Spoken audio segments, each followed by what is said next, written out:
Welcome everybody to the New Fly Fisher. I'm your host, Colin McEwen.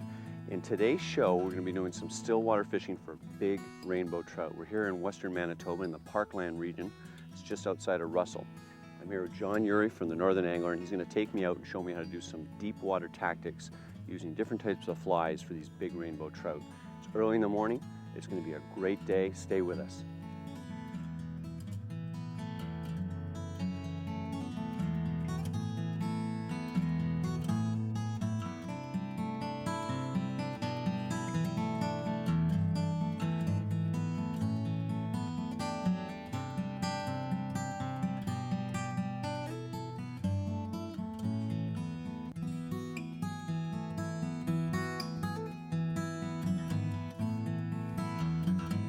The New Fly Fisher is made possible thanks to grants from Scientific Anglers, Sage Fly Rods,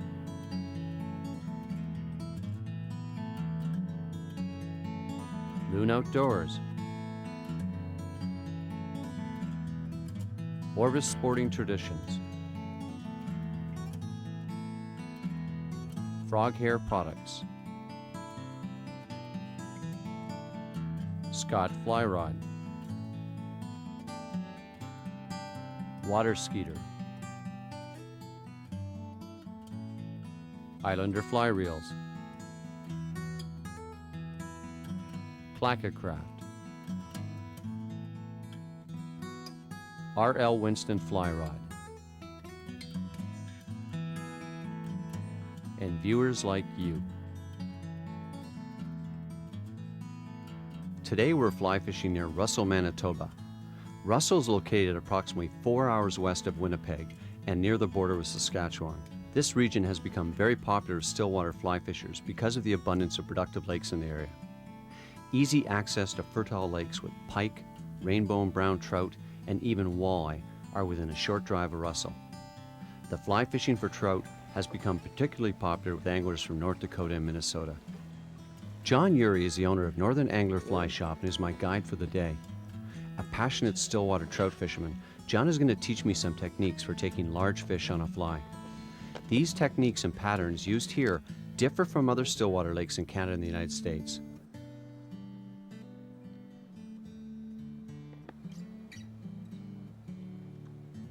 This is sort of like a fishbowl, but there's a lot of deep outcrops along this. I call them channels. They're like it goes from 5 feet right down to 12 feet immediately. And I find they just love to hang off the drops in this lake because there's not a lot of cover. There's no floating weed beds. There's not a lot of structure, so they take whatever structure they get. And I want to fish this channel in here. That's what we're going to do. We're actually casting to this channel right now. But I like to troll the channel, or I like to wind drift the channel horizontally, or you can fan cast like we're doing right now. I'm going to change my line over in a minute here to a type 3. I just find it works. Line? Yeah, full sink line. They like the flies presented closer to the bottom. You know, it's different. I mean, you know, if they're cruising and they're chasing minnows along the top, or in a, you know, the first 5 to 10 feet, it's great to use an intermediate. But a lot of the time, if they're chasing sticklebacks, they're right in the weeds. They're down about 12 feet, right in the weeds. And they got there just poking their noses through the weeds, chasing these little minnows. So you've got to get it down, right down. You got to get it down, yeah. So, and I guess what's the rule of thumb? If you're pulling up the odd piece of weed, that means you're in the right zone? Yeah. But deep. Like, you know, you're not casting right into the shallows. I mean, this lake anyway, you know.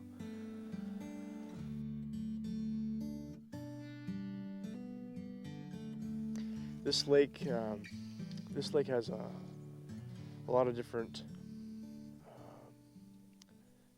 It has sticklebacks. It has emerald shiners. It has fathead minnows. Emerald shiners and the sticklebacks is what they predominantly target in this lake. And so I like to fish a lot of different bait fish patterns here.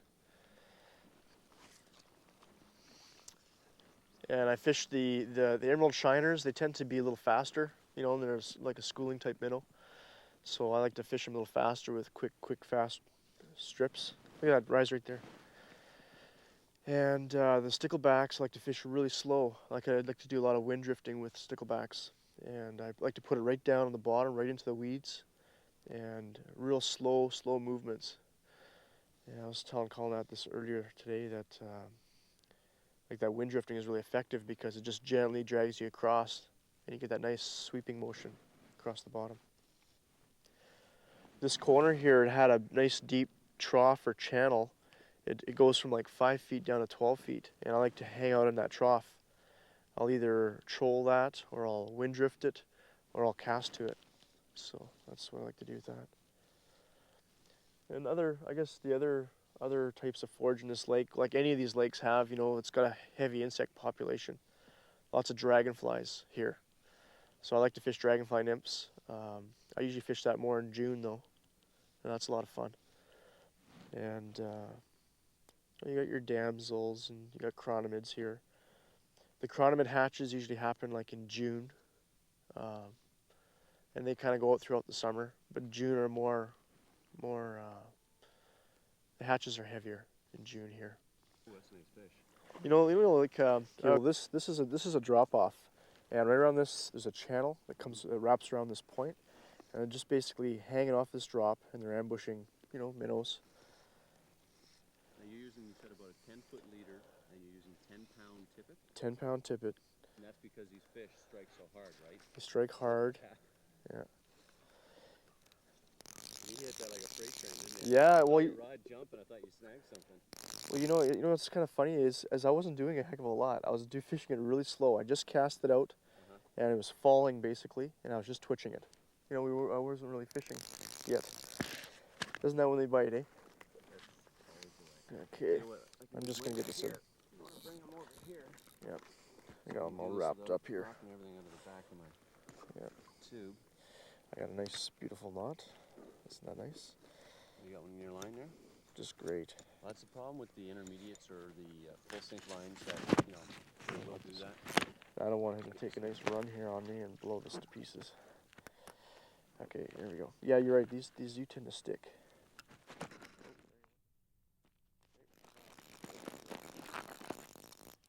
All right. Here we go.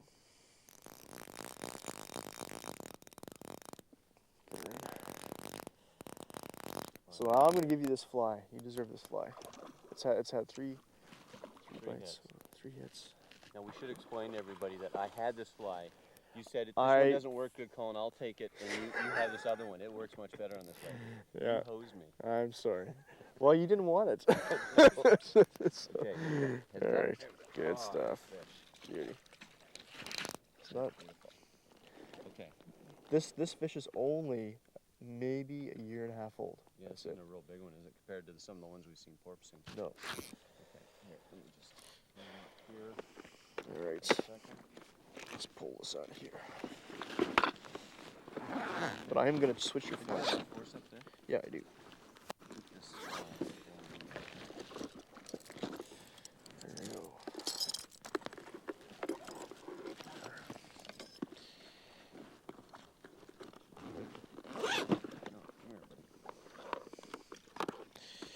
Let's get rid of some boxes. One thing we'll do.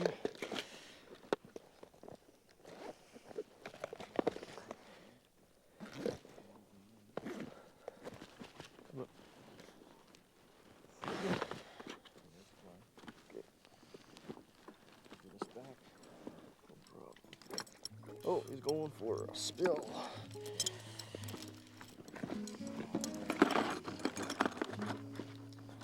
I'll hold him up for a picture.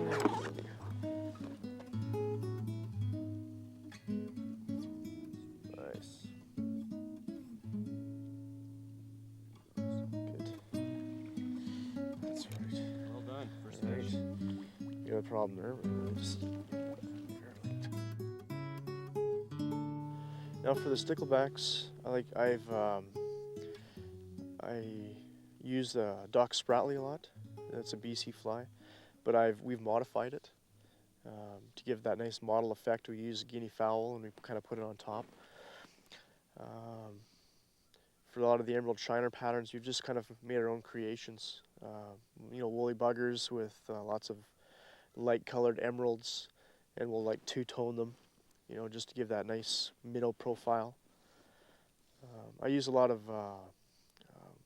what they call ice chenille or a staz here for a lot of our minnow patterns. It has that nice flash, and we like to trim it to shape. So that's some of the minnow patterns that we use. We developed a fly called a Guinea Matuka. It's kind of like that New Zealand fly, the Matuka, but we've used guinea fowl. And what it does is it gives a nice mottled effect. A lot of the sticklebacks have what they call either a 3-spine or 9-spine, and they have little points sticking up the back. So we'll actually tie the guinea so that it's kind of like a little brush down the back and gives that nice pointed look. I'm called the disorganized fly fisher. No, why I change flies a lot. You know what?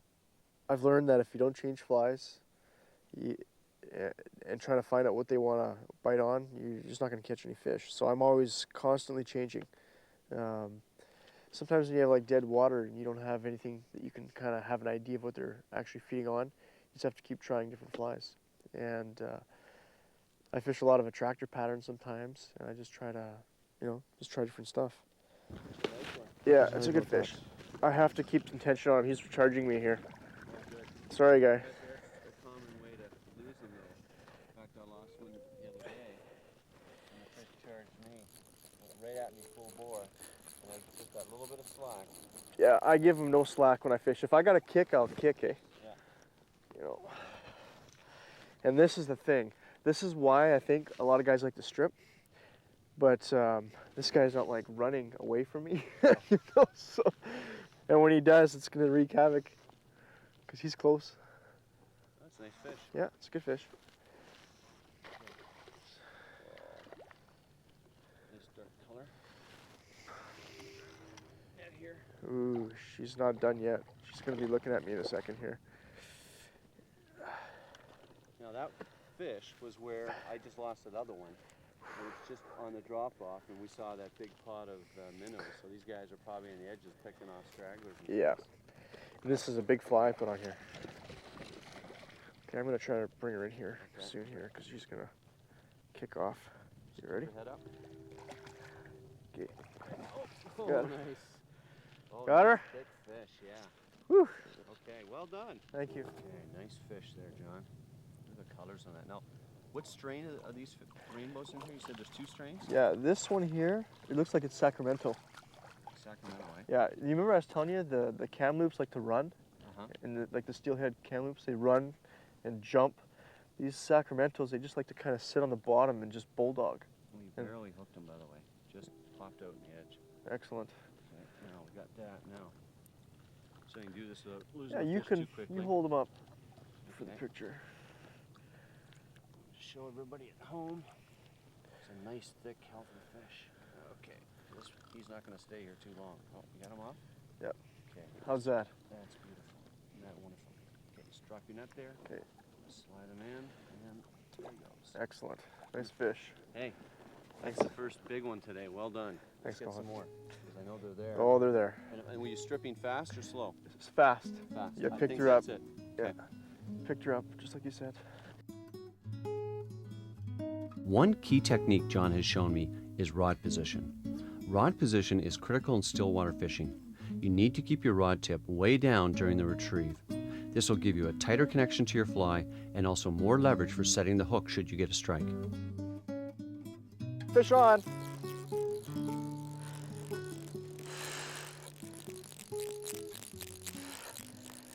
It's a fish a fly. Very.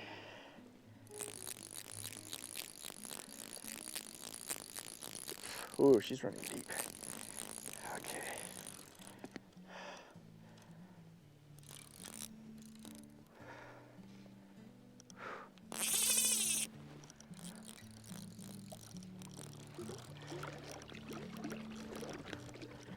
Stay there, baby. I wonder if I can sneak up on her. Whew. She's not that big, but she's nice.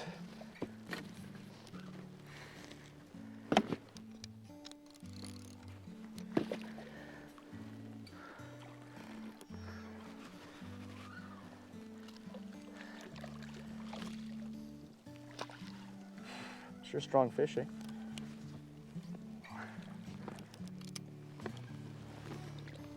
Ooh, yeah. Do you want to just come for a picture and? All right. Well, we hooked another fish and the fly change. That's a fish or fly. This time we went to a little coppery looking thing. It's just a little woolly bugger with copper on it. And it represents a stickleback. The sticklebacks have copper. Okay, there we go. Nice little fish there, but nice color, eh? Put that in the water. Okay. Oh, she's gone. Good. Let's go for something bigger. John noticed many rising baitfish in the distance in what is called nervous water. This usually indicates predatory fish such as rainbow trout feeding on the baitfish and making them escape to the surface. This causes the disturbances in the surface, and often you'll see the baitfish literally jumping out of the water to evade the hungry trout. Obviously, this is a great time and place to lay a cast near the feeding frenzy. Usually it is best to cast to the sides of where the fish are rising instead of directly in the center, as you may inadvertently spook the fish by doing this. What happened there, as is always the case, I was just about to change patterns because John had said to me, Colin, I'm going to give you one last pattern. And of course, as I was stripping it in quickly, Careful, careful. Got him, yeah. I almost lost him, gave him too much. I did, I gave him too much slack. He spit it. Did he spit it? Yep, it was off. Bummer. That's okay. Not big, but spicy. We're talking about keeping the fish on. And I know sometimes when they strike, they like to charge you. So I'll actually lift my rod straight up and I'll kick like a madman backwards just to keep the fish on. So whatever you do, you want to never let that get that fish, give them any tension. Always keep that tension on. Right. Oh, he spit it.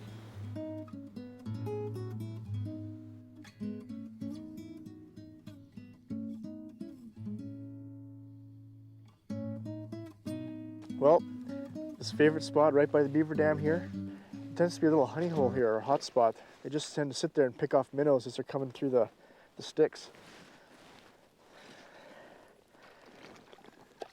So, that's what I did. That's where oh gosh. So I was just casting, I did a couple quick strips, and he was on, just like that. Right tight against the shore though. I mean, like 2 feet from shore.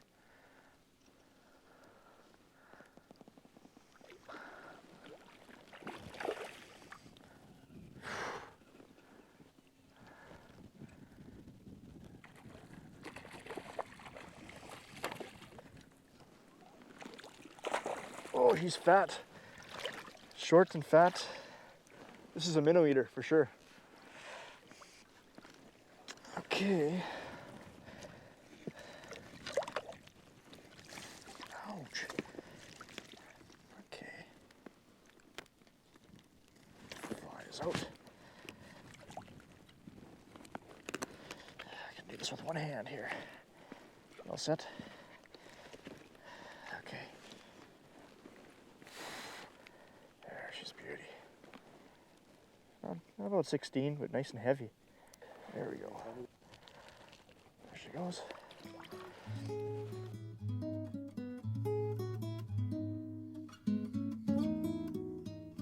John, I think it's important for everybody to understand what we're doing right now. This is something I'd heard about, haven't done a lot of, because I'm still learning a lot about stillwater fishing, but you call this a wind drift we're doing right now? Yep. We have our faces are facing the wind, and our boats are turned this way, and we're just basically drifting with the wind. Rod tips are down in the water. You give a nice gentle twitch once in a while, just to give some action to the fly, but it's a gentle wave action. This is very, very effective. And this is how we were talking about fishing those stickleback minnows. It's a very nice, slow way to fish them. Now we've got about 3/4 of our line. I've got an intermediate, you've got a full sink Full on sink. right now. Yeah, That's a number 3, is it? it's a 3. 3. And so we're fishing different parts of the water column, and got a relatively good speed on here with this wind, and all we're doing with our feet is just trying to maneuver such that we keep straight. Exactly. And this is a trough. Like this particular lake, it has a very, very quick, deep, abrupt drop-off. It goes from like 5 to 7 to like 20. And we're just fishing that that deep zone right there. How do you find the hits when you get them on this? It's pretty aggressive. Yeah, they hit it pretty hard. Yeah, if any type of stickleback pattern, they like to hit it hard. So. Oh no! Is that yours? Oh great! Yes. Or I got your or I got your line. I don't know. I hope not. But you better just reel because this is a big fish. It's huge. I've got a strange feeling about this one. I feel like I'm off. I'm still on. That's weird. Okay, you know what? We gotta get out of here or something. This is weird.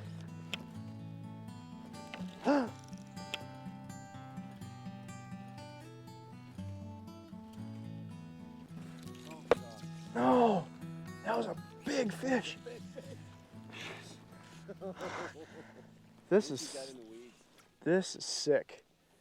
Just sick. That was the one of the big ones we were looking for. One of the big 24-inch. Yeah. Double digit. Did you wreck your fly? I'm going to tell you in a second. I'm going to find out. He broke me off. But like I said, he went in and I couldn't move him so I could feel his head shaking. Isn't this amazing? How many fish you can pull out of one little spot like this? Like you have to admit. Yeah, he broke me off. Here, come on over. He got his fly. I know it was. See the way he ripped over there? Oh, I got him! Oh, shoot! Oh, they're hitting it hard. Okay, this is the fly. What is this, Thunder Creek we're using? Thunder Creek, but custom blend. We dye this material. Cover in water. There you go. So we're discussing if we're not catching any fish, you know, how long do you stay in a spot? For me, I like to move around a lot.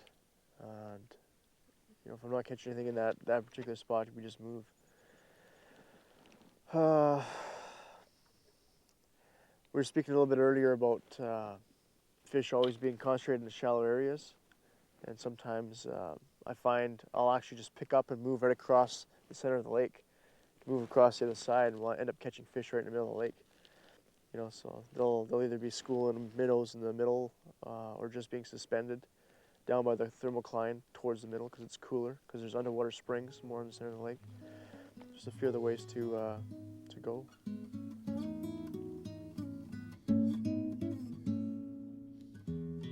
We were talking about, you know, knowing what type of pattern to change, and I was telling you about, you know, I like to fish the natural way where you're trying to match the hatch. You know, you're trying to match what minnows are eating or what leeches or whatever. I do actually regularly pump their stomachs too to find out what they're eating. But then I also like fishing what we call attractor style fishing, which is smash the hatch. You know, you're finding something that's really odd or obscene, you know, something that's really bright and flashy sometimes to attract their attention. I had a customer come here once. This is a true story, and he's from Minnesota, and he put on this really ugly looking, he called it a shrimp, but it was a rabbit styled ostrich octopus looking thing that he threw out here one day, and the thing was about 4.5 inches long, and he was just slamming fish with it, and I just caught me totally off guard because it was something that we had never even thought of using or trying. So yeah, so it just goes to show, you know, if you don't try things, you won't catch fish. Okay, well, thanks for this fly, John. Folks, if you want to learn more about stillwater fishing in Manitoba, I strongly recommend you give John here a call at the Northern Angler Fly Shop. And what he can do is set you up on some great stillwater locations to catch some of these great rainbow trout or brown trout. From all of us here at the New Fly Fisher, I hope you enjoyed this show, and we'll see you next week.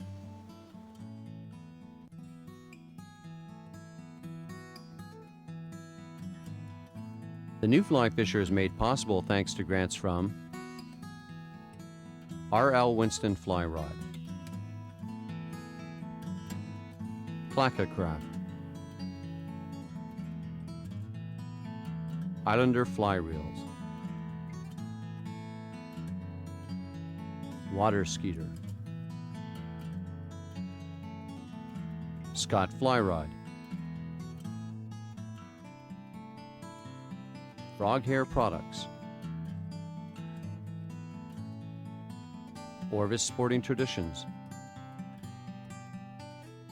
Loon Outdoors, Sage fly rods, Scientific Anglers, and viewers like you. To order a copy of your favorite New Fly Fisher episode, contact us at our website at www.thenewflyfisher.com or call us toll-free at 1-877-529-0696. Copies of this educational series make an excellent gift for your favorite angler or friend, and they also make a great addition to your reference library. Only $14.95 for one VHS tape plus shipping and handling. Now available on DVD.